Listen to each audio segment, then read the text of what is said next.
سوال یہ ہے، جب ہم قبرستان میں اپنے پیاروں کی قبروں پہ جاتے ہیں، ان کے صالح ثواب کے لیے قرآن پاک کی تلاوت کرتے ہیں، پانی ڈالتے ہیں، پھول ڈالتے ہیں یا گھاس وغیرہ ڈالتے ہیں، پھر ان کے لیے دعا کرتے ہیں، ان سے ان کو کتنا فائدہ پہنچتا ہے؟ اور دوسری بات، کیا انہیں پتہ لگ جاتا ہے کہ ہماری قبر پہ ہمارا کون سا پیارا آیا ہوا ہے؟ جو کام انہوں نے ذکر کیے ہیں قبرستان جا کے کرتے ہیں، ان میں سے پھول ڈالنا، گھاس قبر کے اوپر ڈالنا یا وہاں فاتحہ کرنا، یہ تو بہت اچھے کام ہیں، فائدہ مند کام ہیں۔ احادیث طیبہ سے ان کا ثبوت موجود ہے،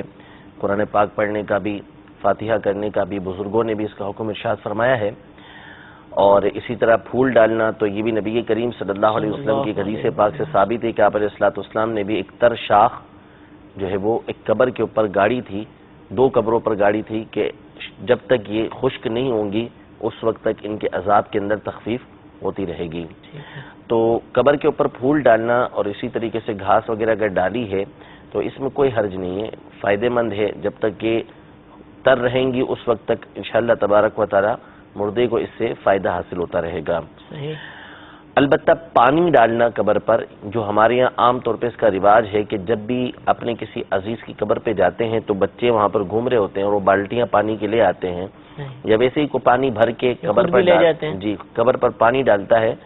تو اس کی اجازت نہیں ہے۔ اچھا، پانی نہیں ڈال سکتے، صرف اس وقت ڈال سکتے ہیں جبکہ آپ پہلی دفعہ قبر جب بنی،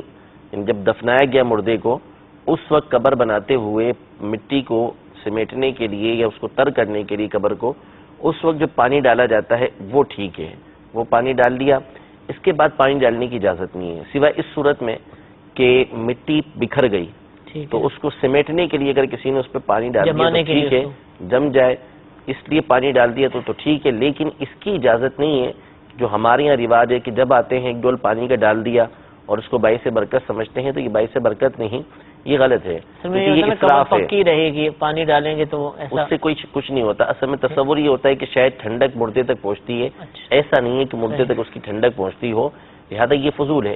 اس طریقے سے قبر کے اوپر پانی ڈال دینا یہ اسراف میں شمار کیا گیا ہے، تو اس کی اجازت نہیں ہے، لہذا پانی وہاں پر نہ ڈالیں۔ باقی اس کے علاوہ پھول ڈالتے ہیں، گھاس ڈالتے ہیں یا سبزی اس پر لگاتے ہیں تو اس کے ڈالنے میں کوئی حرج نہیں ہے۔ باقی رہا مردے کا پہچاننا،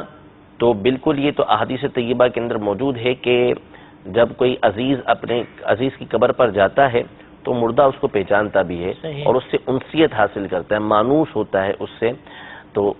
قبروں پر جب جاتے ہیں تو مردے پہچانتے ہیں۔ اسی لیے حدیث پاک میں یہ بھی ارشاد فرمایا کہ تم ایسی قبر کے پاس سے گزرو کہ جس کو تم جانتے ہو تو اس کو بھی سلام کرو، جس کو تم نہیں جانتے اس کو بھی سلام کرو۔ تو بہرحال قبروں پر جانے میں مردے جو ہوتے ہیں وہ اپنے عزیز و اقربا کو پہچانتے ہیں اور ان کی آمد سے خوش بھی ہوتے ہیں۔ اس کی مفصل معلومات، تفصیلی معلومات اگر چاہتے ہیں تو علامہ جلال الدین سیوطی شافعی رحمۃ اللہ تعالی علیہ کی کتاب ہے شرح الصدور کے نام سے، اور اسی طرح امیر علیہ سنت کا ایک مختصر رسالہ ہے قبر والوں کی 25 حکایتیں، ان دونوں کا مطالعہ فرما لیں، اس میں اس طرح کے واقعات موجود ہیں کہ قبر والے کس طریقے سے مردوں کو پہچانتے ہیں۔ ثواب پہنچنا اہل سنت کا عقیدہ، نظریہ قدیم کتابوں سے یہ لکھا ہوا آ رہا ہے، ہدایہ شریف کے اندر بھی ہے، شرح عقائد کے اندر بھی ہے، مختلف کتابوں کے اندر ہے کہ مردہ یا زندہ، مردہ ہو یا زندہ ہو، کوئی بھی ثواب ہو، کوئی بھی نیکی ہو، اس کا ثواب جو ہے وہ مردوں کو پہنچایا جا سکتا ہے۔ یعنی کوئی بھی نیکی کریں گے، چاہے قبر پر پھول ڈالنے والی نیکی ہو، چاہے قرآن پاک پڑھنے والی نیکی ہو، نماز پڑھنے والی نیکی ہو، چاہے دنیا سے کوئی رخصت ہو چکا ہو اس کو آپ ایصال ثواب کر رہے ہیں یا زندہ کو آپ ایصال ثواب کر رہے ہیں، اہل سنت کے نزدیک یہ بالکل جائز ہے، اس میں کوئی حرج نہیں ہے اور یہ باعث ثواب ہے اور ثواب پہنچتا بھی